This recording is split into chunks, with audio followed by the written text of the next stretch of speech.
Bill O'Reilly is going to explain to you in about 30 seconds exactly what his philosophy is, politically, economically, just his general outlook on the world. Let's listen.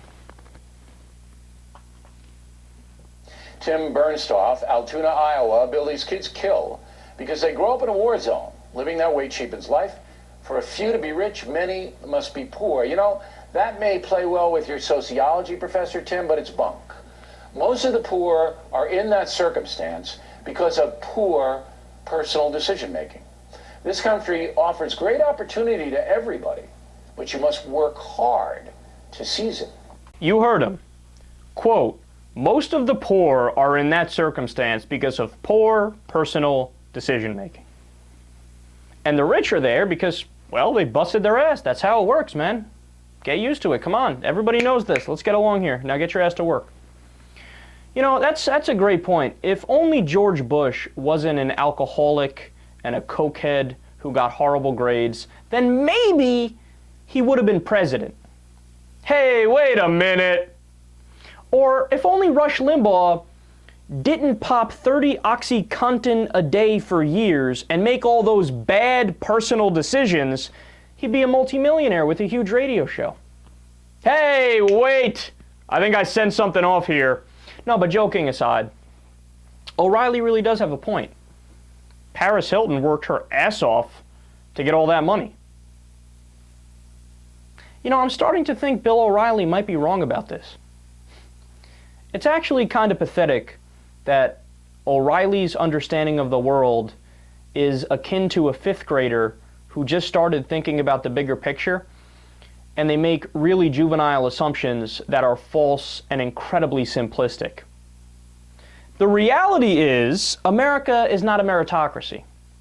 This idea that the harder you work, the further you go, it's a fantasy. Oftentimes, as we've all experienced, the dumbass nephew of the boss or the friend of the vice president gets the job over the harder working, more qualified candidate. Nepotism is everywhere.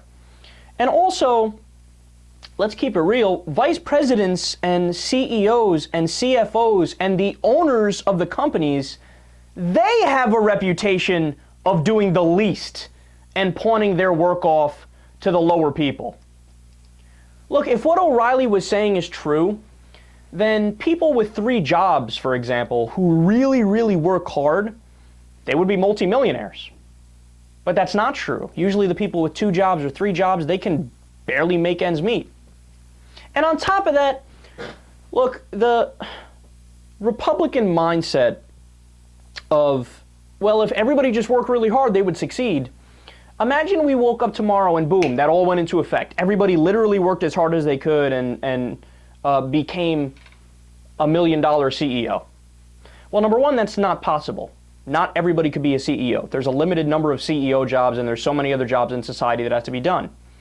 But number two, even if that did happen in that fantasy land, O'Reilly and everybody else would be begging for the people that do the minimum wage jobs. You know why? We need the people that do the minimum wage jobs. We need the people that don't get paid a lot. Those jobs are very important for society. But he belittles them and acts like, well, obviously they don't count for all that much. No, they do. They actually count for a lot. And since it's impossible to eliminate those types of jobs, and we're always going to need people to do those jobs, let's live in the real world and at least make it so that those people make a decent wage, a living wage, so that they can pay their rent and put food in their stomach. Let's make sure they have health care. But O'Reilly doesn't even want that basic level. Doesn't even want that common sense solution of providing a floor. He's even against that. Look, I'm sorry, but there's no way around it. He's just a ridiculous human being with a ridiculous philosophy.